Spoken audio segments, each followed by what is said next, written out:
Welcome back everyone to another test video on the ASUS TUF A15 gaming laptop. This laptop is an RTX 4060 GPU and a Ryzen 7 CPU. We're going to be testing out Dune Awakening today.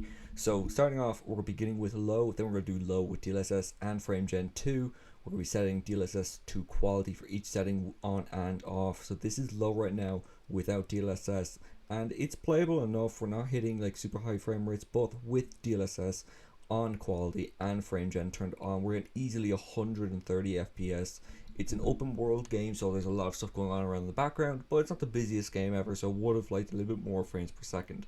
Though it is definitely playable. I'd probably wait for a patch if I'm being completely honest. Not going to waste your time, I'm going to be completely honest with you guys. It is definitely a playable game, but I was a little bit disappointed with the frames per second in this game. CPU's alright, around in the 80s. We're in medium now without DLSS or any frame gen. We're getting around 60 FPS, so it's still playable, still easy to play. It is not that choppy, so it's still playable, but I would have liked maybe a few more frames. This isn't the best looking game I've ever tested. I've tested now 66 games, so would have liked maybe a bit more frames per second on the lower end of the settings. But 60 to 70 FPS is still quite playable. Now, if we do turn on DLSS to quality and frame gen 2.0 on, as you can see, we're getting well over 100 FPS into the 130s. Extremely very playable FPS. This is probably what you will want to do for any of the settings. Just turn it on.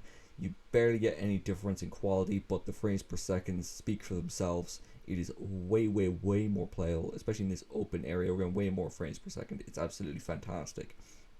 Now, as you can see guys, in high settings, this is where we start dipping below 60. This is without DLSS or any frame gen, by the way. And as you can see, we're around 47-50 FPS. They got an earthworm over there. I was actually really scared for a second, but so far it's a playable game, but not the most playable game I've ever played. So maybe hopefully they'll be able to do a few bug fixes and stuff. I do have the newest drivers. Now we're turning on DLSS and frame gen again, of course. And as you can see, we're getting around 90, just under 100, maybe just over 100 in certain areas. If I wasn't recording, I'd say I'd probably get over 100 FPS, just over, maybe 102, 103 FPS consistently. I do have the fan curve slightly higher, so the fans would be a little bit louder. But so far, like, this is definitely playable. Like, you're getting around 90 FPS on high settings with DLSS and frame gen turned on. I'm not sure about if there's any ray tracing in this game. I think there is some ray tracing you just can't touch. Sorry, but you might have to do your own research for that, my bad. But as you can see, it is quite playable. This is now ultra settings without DLSS or any frame gen. And as you see guys, we're around 40 FPS. By the way guys, if you do want me to do more of these test videos, I'd really appreciate it if you just hit that like button. It helps me out a lot.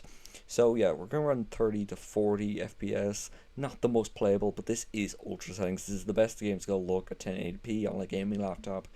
I suppose this isn't too bad, but I would have liked maybe just 60 FPS. That would have been nice. But again, hopefully with an update, a few patches, you never know. So this is now DLSS and frame gen turned on ultra settings, and we're back up to the 80s, which is extremely playable. You can always put DLSS to like the performance and stuff, and you may even get like 100 FPS. So it's not terrible, but it's not the best performance I've ever seen. The CPU's under 90 Celsius, which is always nice to see. The GPU usage isn't too high. CPU seems okay. We're getting decent FPS. I don't know, I would have liked maybe a little bit more, thinking this game isn't the most graphical game I've ever seen, but it is quite an open world game. I'd like to know guys, what do you think of this? Are you looking forward to playing this? Anyways guys, if you did enjoy the video, please do hit the like button, subscribe if you're new, and yeah, I'll see you guys in the next one. Bye bye.